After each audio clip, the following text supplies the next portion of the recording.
আল্লাহ রাসূল সাল্লাল্লাহু আলাইহি ওয়াসাল্লাম বলেন, মান ইশতারা সারকাতান ওয়া হুয়া ইয়ালামু আন্নাহা সারকাতুন ফাকাদ শুরিকা ফি আদিহা ওয়া ইসমিহা। যে ব্যক্তি কোন চোরাইকৃত মাল ক্রয় করে, কি মাল? চোরাই মাল বলে না, চোরাই। সে জানে এটা চুরি করা, কিসের মাল? চুরি করা। সে যদি জেনে শুনে চুরি করা মাল ক্রয় করে, তাহলে যে ব্যক্তি চুরি করেছে, চুরি করার কারণে তার যে গুনাহ হবে, সেই গুনার অংশীদার যে ক্রয় করেছে সেই গুনাহ অংশীদার কি হবে? যে ক্রয় করেছে সেও সেই গুনাহ কি হবে? অংশীদার। এই জন্য আল্লাহ তাআলা বলেন, তাআওয়ানু আলাল বিররি ওয়াত তাকওয়া, যে তোমরা মুমিনরা পরস্পর তাকওয়ার কাজে, সৎ কাজে পরস্পরকে সাহায্য করো, একে অপরকে সাহায্য করো। ওয়ালা তাআওয়ানু আলাল ইসমি ওয়াল উদওয়ান, তোমরা অন্যায় কাজে একজনকে অপরজন সাহায্য করো না, বিরত থাকো। এর অর্থ হচ্ছে, চোরাই মাল যদি আমি ক্রয় করি, এই চুরি মাল বিক্রি করে চোর লাভবান হয়। আমি যদি ক্রয় না করি, সমাজের কোনো মানুষ যদি এই চুরি মাল ক্রয় না করে, তাহলে সে এই কাজ করতে কিছুটা বাধাপ্রাপ্ত হবে। যারা জানে এটা চুরি মাল এবং জেনে যদি ক্রয় না করে, তাহলে কিছুটা হলেও সে কি বাধাপ্রাপ্ত হবে, চুরি করা থেকে বিরত থাকবে। চুরি করা থেকে কি রাখবে? বিরত থাকবে। এর অর্থ হচ্ছে যে চোরাই মাল জেনে শুনে ক্রয় করা যাবে না। চোরাই মাল কি করা যাবে না? জেনে শুনে চোরাই মাল কি করা যাবে না? ক্রয় করা যাবে না। আল্লাহ রাসূল সাল্লাল্লাহু আলাইহি ওয়াসাল্লাম এক হাদিসে বলেন, মান ইকতাসাবা মালান মিন মাকসাবি, কেউ যদি অন্যায়ভাবে জুলুম করে মালের মালিক হয়, অন্যায়ভাবে কিসের মালিক হয়? মালের মালিক হয়। ওয়াসালা বিহা রাহিমা, এবং সে যদি সেটার মাধ্যমে আত্মীয়তার সম্পর্ক বজায় রাখে, সেই টাকা দিয়ে তার ভাতিজা, বোন, ভাই তাদেরকে সে দান করে, এর মাধ্যমে সে আত্মীয়তার সম্পর্ক বজায় রাখে, অথবা সে যদি এই সম্পদ মানুষের মধ্যে দান করে,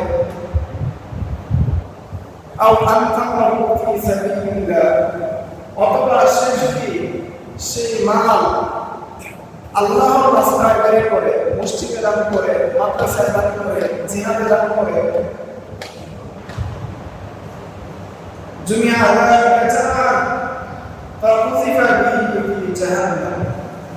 তাহলে ওই ব্যক্তির যে মাল, সেটাকে জমা করা হবে, জমা করে জাহান্নামে নিক্ষেপ করা হবে। কোথায় নিক্ষেপ করা হবে? জাহান্নামে কি করা হবে? নিক্ষেপ করা হবে।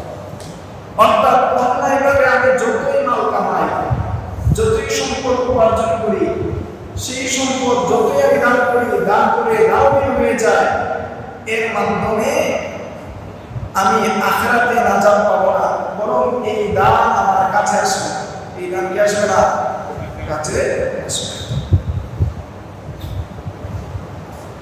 মুসনাদে আহমদের হাদিস, রাসূল আকরাম সাল্লাল্লাহু আলাইহি ওয়াসাল্লাম বলেন যে এমনটা হবে না যে কোনো ব্যক্তি কি করলো? জুলুম করলো, অন্যায়ভাবে মাল উপার্জন করলো, এরপর সে তওবা করলো, আল্লাহর রাস্তায় দান করলো। এই দান করার মাধ্যমে এমনটা হবে না যে কি তার এই দানের মধ্যে, তার এই দানের কারণে তাকে বরকত দেওয়া হবে, এমনটা কি হবে না। কেননা নেকি, আমরা যদি কি করি? সৎ কাজ করি, সৎ কাজ আমাদের মন্দ কাজকে মুছে দিতে পারে, কিন্তু মন্দ কাজকে মুছতে বুঝতে পারে না, দূর করতে পারে না। মন্দ কাজ কি করতে পারে না, মন্দ কাজকে দূর করতে পারে না। অর্থাৎ পবিত্র পানি দ্বারা যেমন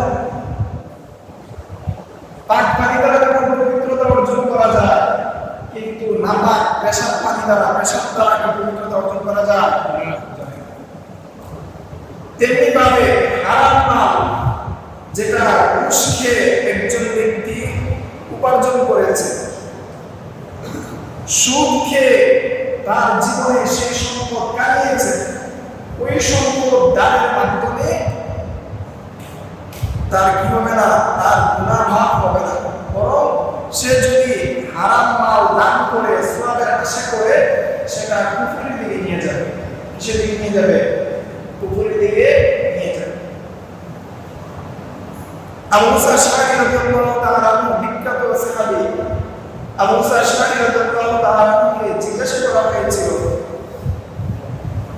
যে একজন ব্যক্তি তওবা করেছে, কিন্তু ইতিপূর্বে সে অন্যায়ভাবে সম্পদ আত্মসাৎ করত, খারাপ কর্ম করত, সে হারামভাবে সম্পদ উপার্জন করেছে, এখন সে দান করে, হজ করে, গুনাহ করে, তার ব্যাপারে আপনি কি বলেন?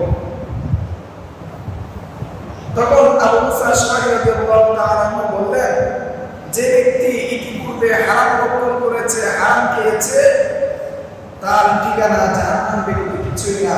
অর্থাৎ তার এই হজ, এই আমল কবুল হবে না। তার গুনাহ করা, তার হজ করা, তার দান করা, সেটা কি কোনো কাজে লাগবে না? কাজে লাগবে? অপরাধী প্রসিদ্ধ করা হয়েছে আব্দুল্লাহ ইবনে উমর রাদিয়াল্লাহু তাআলা আনহু, ইসলামের দ্বিতীয় খলিফা ছিলেন আব্দুল্লাহ ইবনে উমর। আল ফুকাহা আস-সাবআ বা সাতজন ফকিহ সাহাবীদের মধ্যে অন্যতম একজন সাহাবী আব্দুল্লাহ ইবনে উমর, যার ব্যাপারে বলা হয় তিনি রাসূলের প্রত্যেকটি পায়ে অনুসরণ করতেন। রাসূল যেই জায়গা দিয়ে হেঁটেছেন তিনিও সেই জায়গার অনুসারে তিনি হাঁটতেন। রাসূল যেভাবে হেঁটেছেন তিনিও সেভাবে হাঁটতেন। অর্থাৎ রাসূলের সুন্নতের মুখ্যভাবে তিনি অনুসরণ করতেন। কে? আব্দুল্লাহ ইবনে উমর। নাম কি? আব্দুল্লাহ ইবনে উমর। নাম কি? আব্দুল্লাহ ইবনে উমর। উমর রাদিয়াল্লাহু তাআলার ছেলে। সাতজন ফকিহ সাহাবীদের মধ্যে অন্যতম একজন ফকিহ সাহাবী আব্দুল্লাহ ইবনে উমর রাদিয়াল্লাহু তাআলা।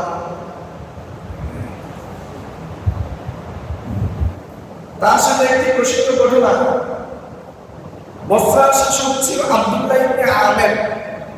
কে? আব্দুল্লাহ ইবনে আমের। তিনি বসরার শাসক ছিলেন, গভর্নর ছিলেন। গভর্নর থাকাকালীন বাইতুল মাল বা সরকারি কোষাগার যে রয়েছে সেখান থেকে তিনি অধিক পরিমাণে ভাতা গ্রহণ করতেন। কতটুকু নিতেন? যতটুকু প্রয়োজন, যতটুকু নিয়ম, তার চেয়ে বেশি নিতেন। যতটুকু প্রয়োজন, যতটুকু নিয়ম, তার চেয়ে নিতেন বেশি নিতেন।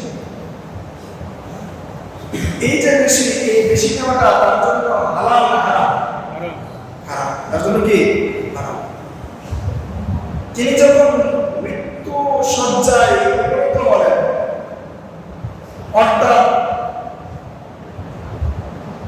মরণের পূর্বের যে অবস্থা, মরণের মৌত যাকে বলা হয়, সেই অবস্থায় যখন তিনি উপনীত হলেন, তখন বিভিন্ন স্থান থেকে বিভিন্ন মানুষ আসলো এবং এসে একে একে প্রশংসা করতে লাগলো যে তিনি মসজিদ বানিয়েছেন, নির্মাণ করেছেন, অমুক বিধবাদেরকে দান করেছেন, অমুক অসহায়কে দান করেছেন, অমুককে অমুক জিনিস দিয়েছেন। এভাবে এসে বিভিন্ন মানুষ তার প্রশংসা করতে লাগলো। কি করতে লাগলো?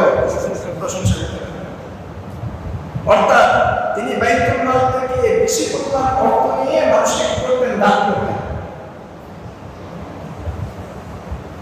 দান করা ভালো জিনিস না খারাপ জিনিস? ভালো জিনিস।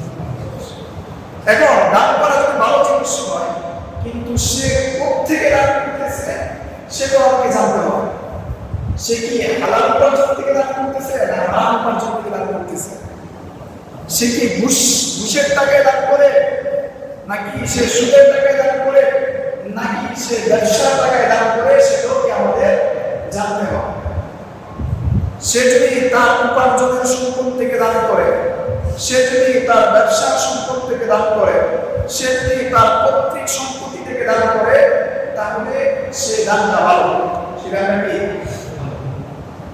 আর যদি সে হারাম সম্পদ থেকে দান করে, সে যদি ঘুষের টাকা থেকে দান করে, সে যদি সুদের টাকা থেকে দান করে, বা হারাম ভাবে অন্যের কাছ থেকে জুলুম করে উপার্জিত সম্পদ থেকে যদি সে দান করে, এই যে দান, এই দান কি নয় প্রশংসনীয় নয়, বরং কি সেটা নিন্দনীয়। সেটা কি নিন্দনীয়। এক পর্যায়ে ওই আব্দুল্লাহ ইবনে আমের যে মৃত্যুর শয্যায়, অর্থাৎ মুহূর্তের মধ্যে পাঞ্জাব করছেন, এমন অবস্থায় আব্দুল্লাহ ইবনে আমর রাদিয়াল্লাহু তাআলা আনহু বললেন, আপনি আমার জন্য দোয়া করুন। কার জন্য দোয়া করেন? আমার জন্য দোয়া করেন। কাকে বললেন?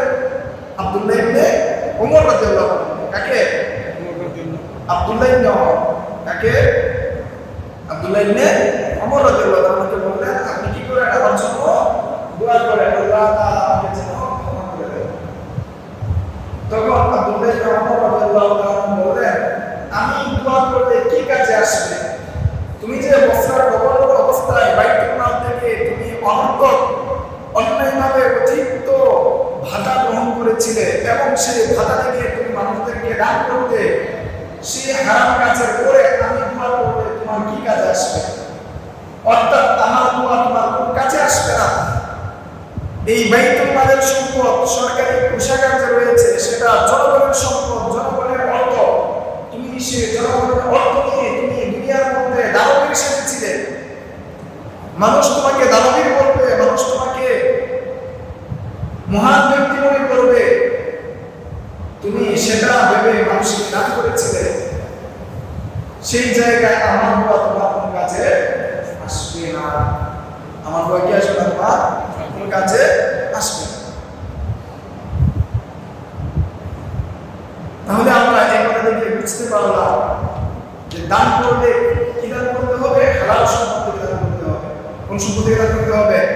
হালাল সম্পদ থেকে দান করতে হবে। সহিহ বুখারীর হাদিস, আল্লাহ রাসূল সাল্লাল্লাহু আলাইহি ওয়াসাল্লাম বলেন, কেউ যদি তার হালাল সম্পদ থেকে এক মুষ্টি খেজুর দান করে, কতটুকু দান করে?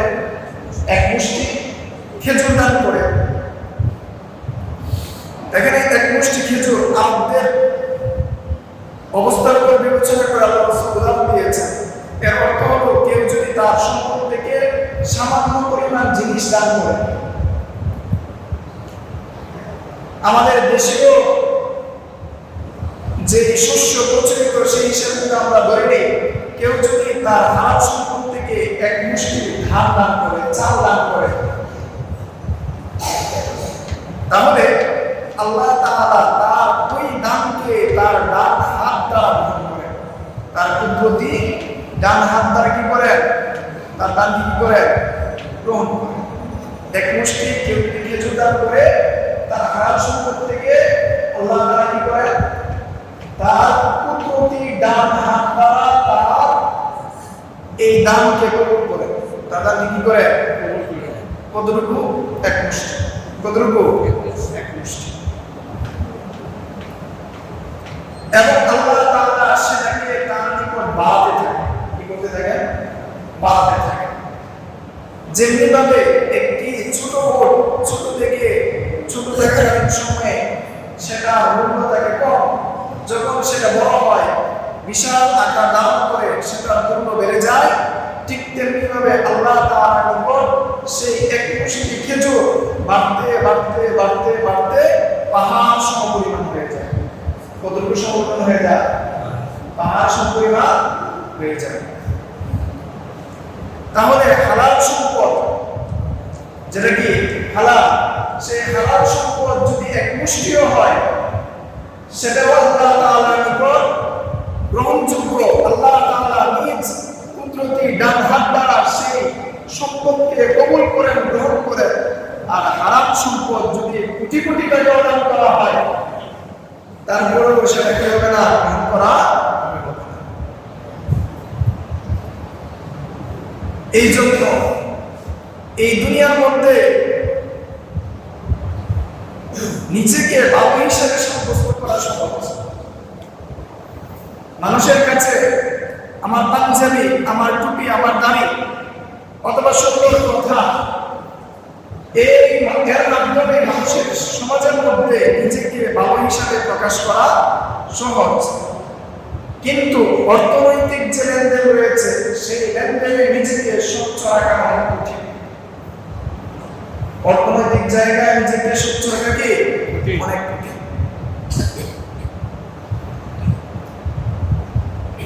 ইসলামের যে মৌলিক স্তম্ভ রয়েছে, মৌলিক যে নীতি রয়েছে, সেই নীতির মধ্যে অন্যতম একটি নীতি হলো যে তাআশারু কাল ইখওয়ান ওয়া তাআমালু কাল আজান,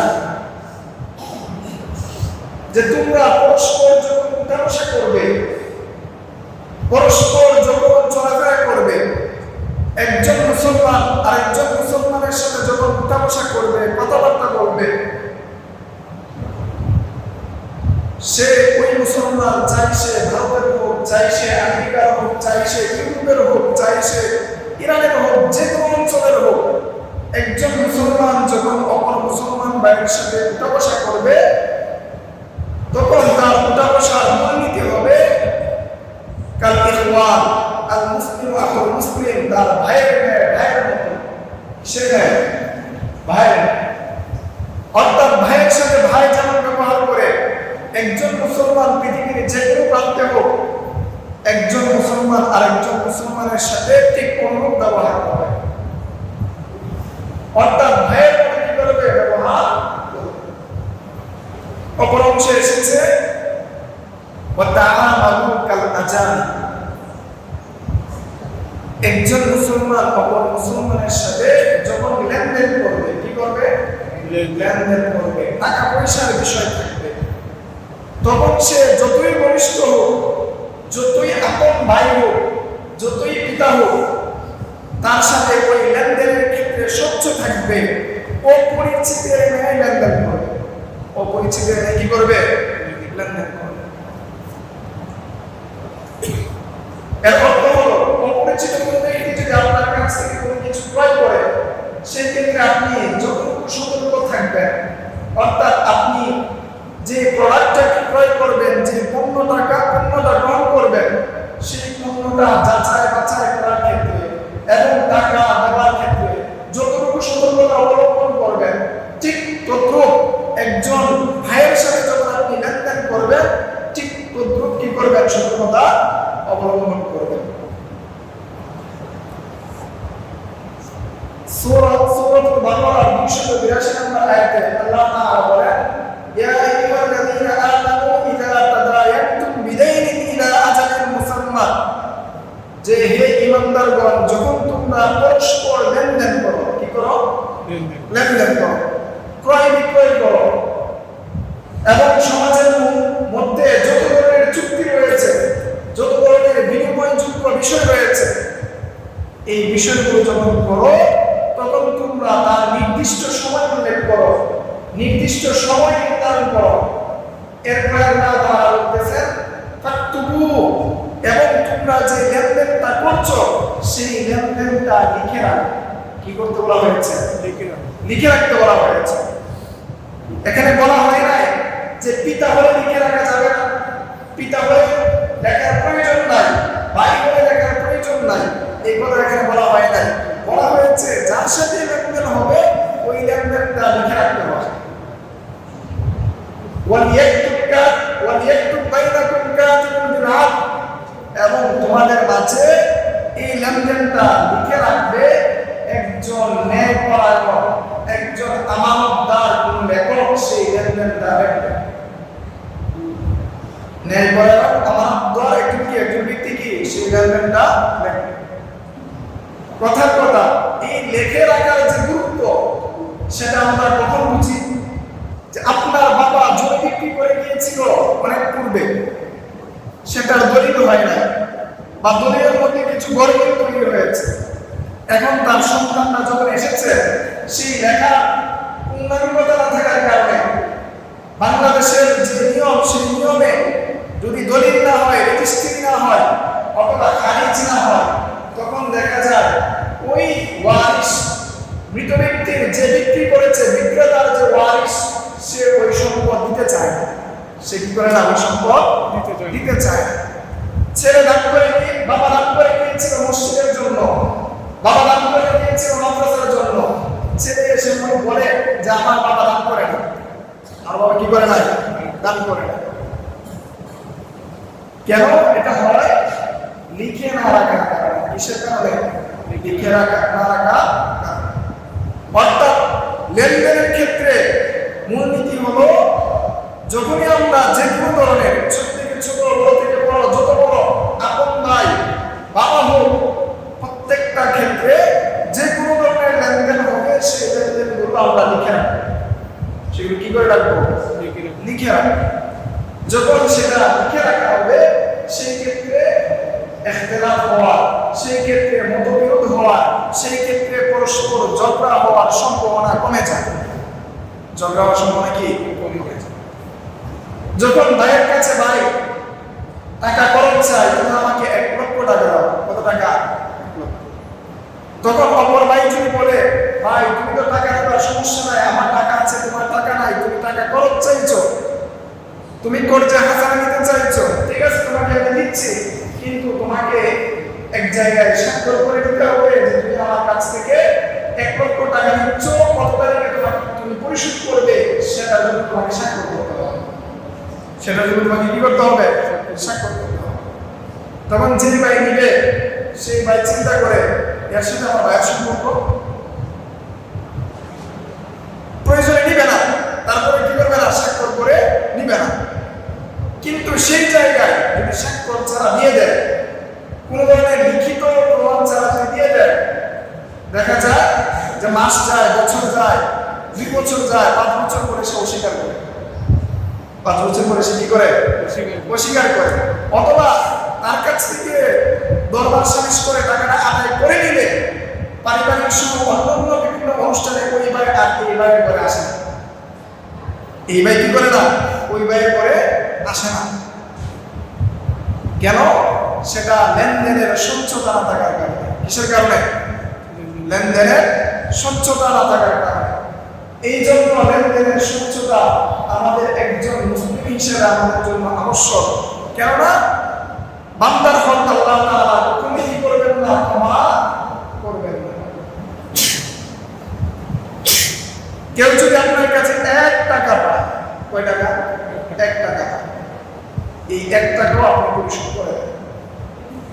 বিখ্যাত তাবেঈ হাসান বসরি রাহমাতুল্লাহি আলাইহি কে জিজ্ঞাসা করা হয়েছিল যে ছোট সময় বা বিগত সময়ে আমি কোনো ব্যক্তির উপর জুলুম করে টাকা নিয়েছি বা জুলুম করে অর্থ নিয়েছি, সেটা আমি কিভাবে পরিশোধ করবো বা সেটাকে কিভাবে পরিশোধ করা যায়? এর প্রেক্ষিতে হাসান বসরি রাহমাতুল্লাহি আলাইহি বলেন যে ওই ব্যক্তির জন্য সুযোগ রয়েছে যে সে তাকে বা সে যে চুরি করেছিল মালিককে কোনোভাবে সেই টাকাটা দিয়ে দিবে, যদিও সে না জানে যে সে চুরি করেছিল। অর্থাৎ আপনি এই দোকান থেকে 10 টাকার জিনিস ক্রয় করে আপনি কি করেছেন? এই টাকাটা দেন নাই, এই টাকাটা মালিকও জানে না, শুধু একমাত্র আপনি জানেন। আপনি যদি মালিককে যে কোনোভাবে 10 টাকা দিয়ে দেন এবং এই কথা না বলেন যে আমি আপনার কাছ থেকে গোপনে এটা একটা পণ্য নিয়ে গিয়েছিলাম, এটা যদি নাও বলেন, তারপরে যদি তার কাছে আপনি টাকাটা পৌঁছে দেন, আপনার এই ঋণ আদায় হয়ে যাবে। আপনার এই ঋণ কি হয়ে যাবে? আদায়। এর অর্থ হচ্ছে আপনি যার কাছে লেনদেনের সাথে সম্পৃক্ত থাকবেন, কেউ যদি আপনার অর্থের মাধ্যমে, অর্থ গ্রহণের মাধ্যমে আপনার জুলুমের শিকার হয়, তার কাছে তার অর্থটা, তার প্রাপ্যটা পৌঁছে দিতে হবে। তার অর্থ এবং তার প্রাপ্য কি করে দিতে হবে? পৌঁছে দিতে হবে। এই লেনদেনের স্বচ্ছতা না থাকার কারণে কি হচ্ছে? যখন কয়েকজন খুব ঘনিষ্ঠ বন্ধু তারা কি করলো? ব্যবসা শুরু করলো। শুরুতে চিন্তা করছে তারা যে 3-4 জন মিলে ব্যবসা শুরু করছে, এখন তারা যে কোনো চুক্তি করবে, কোনো ধরনের লিখে রাখবে কার অবস্থা কেমন হবে, কে সময় দিবে, কে কত টাকা দিবে, কার লভ্যাংশ কত হবে, সেই বিষয়টা লিখে রাখার প্রয়োজন মনে করে। এবং লিখতে গেলে মনে করে যে আমরা এত এত ঘনিষ্ঠ বন্ধু, আমরা যদি পরস্পর লিখতে হয় তাহলে আমার বন্ধুত্ব কি? অথবা 2 ভাই মিলে ব্যবসা করবে, অথবা বাবা ছেলে ব্যবসা করবে, যৌথ পরিবারের মধ্যে বাবা ছেলে ব্যবসা করবে, আরো অন্য ভাইরা রয়েছে। বাবা মারা যাওয়ার পর বাবার সম্পত্তির মালিক হবে সমস্ত ভাই বোন, আর ভাই বা সন্তান যে বাবার সাথে ব্যবসা করবে সে মারা যাওয়ার পর তার সম্পত্তির মালিক হবে তার সন্তানেরা। এখন যদি বাবা এবং ছেলে যৌথভাবে ব্যবসা করে এবং সেই ব্যবসার মধ্যে যদি স্পষ্টভাবে কে কত লভ্যাংশ পাবে, কার কত টাকা থাকবে সেটা যদি নির্দিষ্ট না হয়, তখন দেখা যায় যখন বাবা মারা যায় তখন সেই বিষয়টা নিয়ে ভাই ভাই তৈরি হয়, ভাই ভাইয়ের মধ্যে ঝগড়া তৈরি হয়। কেন? শুরুতেই কিনা লেনদেনের স্বচ্ছতা নাই, লেনদেন কিনা স্বচ্ছতা নাই। একজন ব্যক্তি যখন মারা যাবে, এই ব্যক্তির প্রথম যে প্রাথমিক যে কাজগুলো রয়েছে, তার গোসল, তার দাফন কাফন, তার যে ঋণ, সেই ঋণ পরিশোধ করার পর এবং তাকে জানাজা দেওয়ার পর সর্বপ্রথম যে কাজ সেটা হলো তার সম্পদকে তার সন্তানের মধ্যে বন্টন করে দেওয়া। কি করে দেওয়া? সম্পদকে কি করে দেওয়া? তার সন্তানদের মধ্যে কি করে দেওয়া? বন্টন করে দেওয়া। কিন্তু আমাদের সমাজের মধ্যে কোনো ব্যক্তি মারা গেলে সর্বপ্রথম যে কাজ হয় যে হুজুরদেরকে কিভাবে খাওয়াতে হবে, যে এই এলাকা যে গরিব মিসকিন আছে তাদেরকে কিভাবে খাওয়াতে হবে, আত্মীয় স্বজন যারা আছে সবাইকে কিভাবে একত্রিত করে ডাইরেক্ট সবাইকে একত্রিত বসিয়ে একটা আয়োজন কিভাবে করতে হবে সেই টিকিটটা আমরা দিই। প্রথম কাজ কি? একজন ব্যক্তি মারা যাওয়ার পর একজন আমিন ডাক দেন, একটা দাওয়াত করতে নিয়ে যান যে এই ব্যক্তি মারা যাওয়ার পর তার এই পরিমাণ সম্পদ আছে, তার সন্তানাদি 3 ছেলে আছে, 2টা মেয়ে আছে, তাদের সম্পত্তি কিভাবে বন্টন হবে আপনি ফয়সালা দেন। কিশোরগঞ্জ যাবেন দরিয়ায় দাওয়াত করতে যখন এই ফতোয়া তলব করবেন, এই বিষয়ে জানতে চাইবেন, আপনাকে লিখিতভাবে দিয়ে দিবেন। এই লিখিত যে ইস্তেফতা রয়েছে, লিখিত যে ফতোয়া রয়েছে, সেই ফতোয়া নিয়ে একজন আমিনকে নিয়ে আসেন, একজন এই যে কি করতে পারে জমিন বন্টন সুষ্ঠুভাবে বন্টন করতে পারে এরকম একজন ব্যক্তিকে নিয়ে আসেন। তার মাধ্যমে একজন মৃত ব্যক্তির সম্পদকে তার সন্তান যারা রয়েছে তাদের মধ্যে পরিপূর্ণভাবে সুন্দরভাবে বন্টন করে দেন। যদি ওই সময় সম্পদটা বন্টন হয়ে যায়, আমি গ্যারান্টি দিয়ে বলতে পারি কোনো সময় এই ভাইদের মধ্যে আর ঝগড়া হবে না। আর কোনো সময় কি হবে না, এই ভাইদের মধ্যে কি হবে না, ঝগড়া হবে না। কিন্তু কি হয়, একজন ব্যক্তি মারা গেল, তার সন্তান আছে 5 জন, তাদের সন্তান আছে, কেউ থাকে ঢাকা, কেউ থাকে অন্য জায়গায়, কেউ থাকে অন্য জায়গায়। যখন ওই ব্যক্তির সন্তানরা বড় হয়, যারা ঢাকা চলে গিয়েছে, তারা ঢাকা গিয়ে একটা অবস্থান করছে, যারা গ্রামে আছে তারা সব সম্পত্তি ভোগ করে খাচ্ছে, কিছুদিন পর পর বাতিজারা আসে, এসে বলে আমাদের হক দেন। হক দিতে চায় না, গরিবসি করে। আস্তে আস্তে ওই বাইকের মধ্যে ওই চাচা বাতিজার মধ্যে কথা তৈরি হয়। কি তৈরি হয়? আল্লাহ রাসূল সাল্লাল্লাহু আলাইহি ওয়াসাল্লাম মক্কা ছেড়ে মদিনায় হিজরত করলেন। কোথায়? মদিনায়। মসজিদে নববী, মসজিদে হারামের পরে যে মসজিদের সম্মান মসজিদে নববী, সেই মসজিদে নববী নির্মাণের ইচ্ছা পোষণ করলেন এবং তিনি যে উটের আরোহণ করে তিনি এসেছিলেন, সেই উটটা যে জায়গায় বসেছিল সেটাকে তিনি নির্ধারণ করলেন এটা কি হবে, মসজিদে নববী হবে, এটা কি হবে, মসজিদে হবে। এবং খোঁজ নিলেন যে এই মসজিদের জায়গাটা কার, মসজিদের জায়গাটা কার, এটা কি নিলেন, খোঁজ নিলেন। খোঁজ নিয়ে জানা গেল যে এই মসজিদের বা এই জায়গার মালিক, এই খালি জায়গার মালিক হলো 2 জন এতিম। কে? 2 জন এতিম। যখন 2 জন এতিমকে ডাকা হলো এবং তাদের কাছে সম্পত্তি জানতে চাওয়া হলো যে আল্লাহর রাসূল এই জায়গার মধ্যে মসজিদ নির্মাণ করতে চাচ্ছেন, তখন ওই দুই এতিম সত্যানে তারা রাজি হয়ে গেল যে আমরা এই জায়গা কোনো বিনিময় ছাড়া মসজিদের জন্য আমরা দান করে দিচ্ছি, অর্থ করে দিচ্ছি। তারা কি বিনিময় ছাড়াই কি মসজিদের জন্য জায়গা তিনি কিনে গেল, রাজি হয়ে গেল। অপরদিকে আল্লাহ রাসূল সাল্লাল্লাহু আলাইহি ওয়াসাল্লাম সেই মসজিদের জায়গাতে রাজি হলেন না, বললেন তোমরা বিনিময় গ্রহণ করলে আমি এই মসজিদের এই জায়গা মসজিদের জন্য গ্রহণ করবো, অন্যথায় বিনিময় ছাড়া আমি এই মসজিদের জায়গা গ্রহণ করব না। আল্লাহ রাসূল সাল্লাল্লাহু আলাইহি ওয়াসাল্লাম তিনি মসজিদ নির্মাণ করছেন, একজন দান করতে যাচ্ছে, দুজন এতিম দান করতে যাচ্ছে, আল্লাহ রাসূল ফ্রিতে নিতে যাচ্ছেন না, মাগনা নিতে যাচ্ছেন না, বরং কি দিয়ে দিচ্ছেন, শর্ত দিয়ে দিচ্ছেন যে যতক্ষণ না পর্যন্ত তোমরা বিনিময় গ্রহণ করবে ততক্ষণ পর্যন্ত এই মসজিদের জন্য জায়গা কি করবো না, গ্রহণ, যাতে করে এই কথা প্রচলিত না হয়ে যায় যে মসজিদের জন্য জায়গা অর্থ করতে হবে। না হলে মনে করবে যে মানুষের কাছ থেকে জবরদখল করে এই জায়গা কি করে দাও, মসজিদ বানিয়ে দাও। কেউ রাজি না, তারপরে কি করে দাও, এই জায়গা অর্থ করে দাও, এই জায়গা মসজিদ বানিয়ে ফেলো, এই জায়গা মাদ্রাসা বানিয়ে ফেলো। এটা কি না, বৈধ হবে না।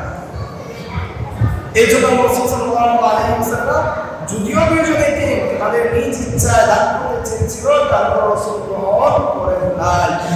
রাসূল কি করেন নাই, গ্রহণ করেন নাই। আল্লাহ রাসূল সাল্লাল্লাহু আলাইহি ওয়াসাল্লাম এর কাছে এসেছে, রাসূল সাল্লাল্লাহু আলাইহি ওয়াসাল্লাম বলেন মা মিন মুসলিমিন ইল্লা বিতিবি নাফসিন মিনহু, যে কোন মুসলমানের মাল অপর মুসলমানের জন্য বৈধ হবে না একমাত্র তার সন্তুষ্টি ব্যতীত। কিন্তু সন্তুষ্ট ব্যতীত কোন মুসলমানের মাল কোন মুসলমানের জন্য বৈধ না। এর অর্থ কি? এর অর্থ হচ্ছে যে আপনার সামনে হাউজের মধ্যে একটা সাবান পড়ে আছে, আপনি চাইলে সেটা ব্যবহার করতে পারেন। মালিক সে যদি জানে যে সে আমার সাবান ব্যবহার করছে, এতে সে মনে কষ্ট পেতে পারে, সে মুখে কিছু বলবে না, মুখে কি কোনো কিছু বলবে না, সে কোথায় কষ্ট পাবে, মনে কষ্ট পাবে। অথবা আপনি মনে করতে পারেন এটা ব্যবহার করা যায়, সামাজিকভাবে এটা রেখে রয়েছে, এটা ব্যবহার করতে কি নাই, সমস্যা নাই। আপনি হাউজের মধ্যে একজন দূরে সাবান রেখে দিয়েছে, আপনি ওই সাবান দিয়ে ইচ্ছা মতো কাপড় দিয়েছেন, ইচ্ছা মতো গোসল করেছেন। আপনার সাবান বলে আপনি এত ব্যবহার করতেন না, আরেকজনের সাবান দিয়েছেন, ইচ্ছা মতো ব্যবহার করেছেন, ইচ্ছা মতো সেটাকে আপনার শরীরে আপনি কাপড় ব্যবহার করেছেন।